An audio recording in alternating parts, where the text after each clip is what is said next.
wabarakatuh. Halo adik-adik, kenalin nih nama kakak, Kak Sunaya. Di video kali ini kakak akan sedikit membahas tentang materi tekanan zat. Ada 3 tekanan zat, yaitu ada tekanan zat padat, zat cair, dan zat gas.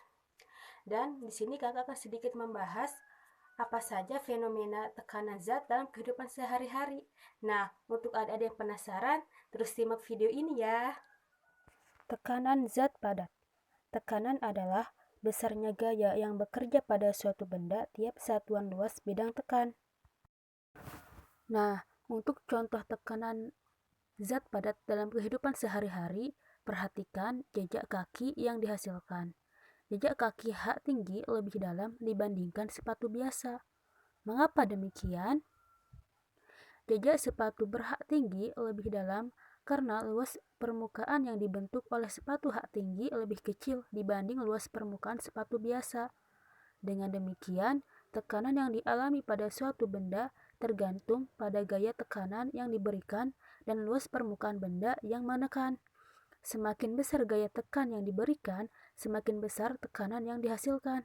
Semakin kecil luas permukaan benda yang menekan, semakin besar tekanan yang dihasilkan.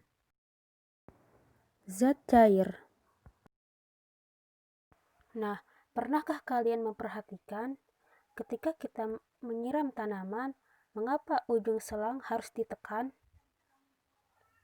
Nah, fungsi dari penekanan pada ujung selang ialah agar pancuran air yang dihasilkan semakin jauh. Hal ini berkaitan dengan persamaan hukum Bernoulli, yang dimana semakin kecil luas permukaan suatu benda, maka akan semakin besar tekanannya.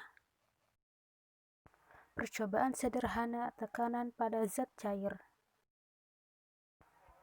Dalam percobaan tekanan pada zat cair ini, kita menggunakan 3 botol, yang dimana masing-masing botol dilubangi. Botol pertama kita lubangi di bagian atas, botol kedua dilubangi di bagian tengah, dan botol ketiga dilubangi di bagian bawah. Setelah ketiga botol dilubangi, ketiga botol tersebut diisi dengan air. Dan perhatikanlah perbedaan dari ketiga pancuran tersebut. Dari ketiga pancuran air dari botol tersebut terlihat bahwa pancuran dari botol yang ketiga atau botol yang dilubangi di bawah memancarkan air yang jauh lebih deras dibandingkan dengan botol yang lain, yaitu botol kedua dilubangi di bagian tengah dan botol pertama dilubangi di bagian atas. Mengapa demikian? Karena tekanan pada tiap-tiap botol itu berbeda-beda. Semakin dalam bagian suatu botol, maka semakin besar pula tekanannya. Maka dapat disimpulkan bahwa tekanan itu berbanding lurus dengan kedalaman. Selain itu, tekanan juga bergantung pada massa jenis dan gaya gravitasi. Tekanan zat gas. Pernahkah ban mobil, ban sepeda, atau ban motor kalian kempes dengan sendirinya? Tentu pernah kan ya, hehehe. Nah, untuk adik-adik dan teman-teman, jangan khawatir, karena itu adalah hal yang wajar. Mengapa? Ya, karena penurunan suhu yang berubah-ubah antara suhu udara, permukaan tanah, dan tekanan angin ban. Dalam hukum Gay-Lussac dinyatakan bahwa dalam ruang tertutup dan volume dijaga tetap, tekanan gas akan sebanding dengan suhu gas. Nah, berdasarkan hukum tersebut, kita dapat membayangkan bahwa suhu yang tinggi akan menyebabkan tekanan juga akan semakin tinggi. Dan sebaliknya, ketika suhu rendah, secara otomatis tekanan juga akan menurun. Itulah yang terjadi pada ban kendaraan kita. Ketika suhu dingin, terjadilah penurunan suhu, sehingga menyebabkan tekanan pada ban juga menurun, dan ban akan kempes. Lalu, bagaimana mengatasi ban kendaraan yang kempes? Tentu jawabannya dipompa kan ya? Iya, jadi prinsip dari tekanan zat gas pada pompa ban motor ini saat menarik pompa, volume udara semakin besar sehingga udara masuk. Kemudian, saat pompa ditekan, volume udara menjadi lebih kecil dan tekanan udara menjadi lebih besar untuk mendorong udara masuk ke dalam ban sehingga ban akan kembali berisi udara. Lalu, bagaimana dengan fenomena fisika pada balon udara? Ya, prinsip tekanan gas pada balon udara dimanfaatkan untuk mengembangkan balon udara. Balon udara dapat terbang karena massa jenis total dari balon udara tersebut lebih rendah daripada massa jenis udara di sekitarnya.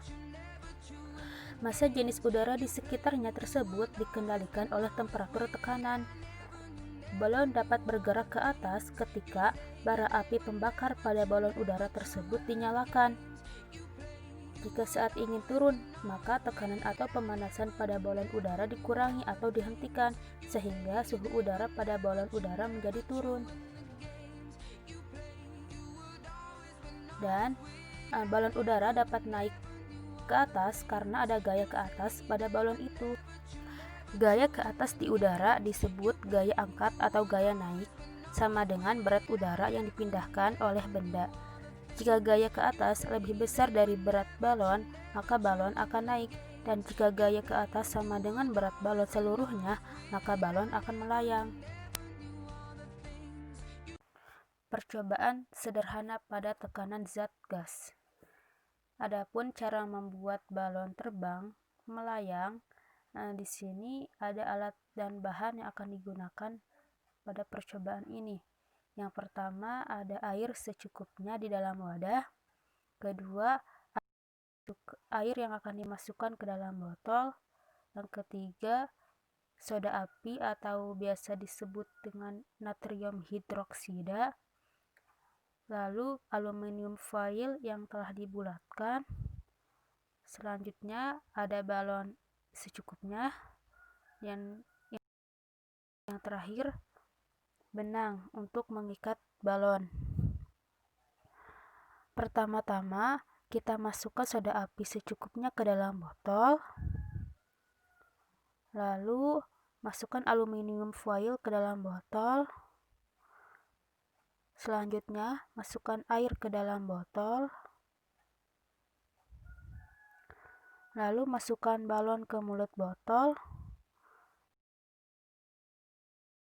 Kocok-kocok botol hingga semua bahan tercampur, dan bahan-bahan ini akan membentuk gas yang akan membuat balon akan semakin besar. Lalu, masukkan botol ke dalam wadah yang terdapat air, dikarenakan botol ini semakin panas.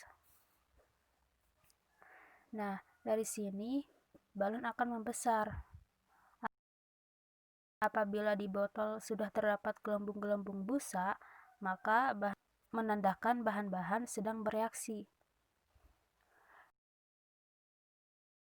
Ketika balon udara membesar, selanjutnya kita ikat balonnya agar gas yang terdapat pada balon tidak keluar ke permukaan. Nah, balon bisa melayang karena massa jenis gas di dalam balon lebih kecil dibanding massa jenis udara.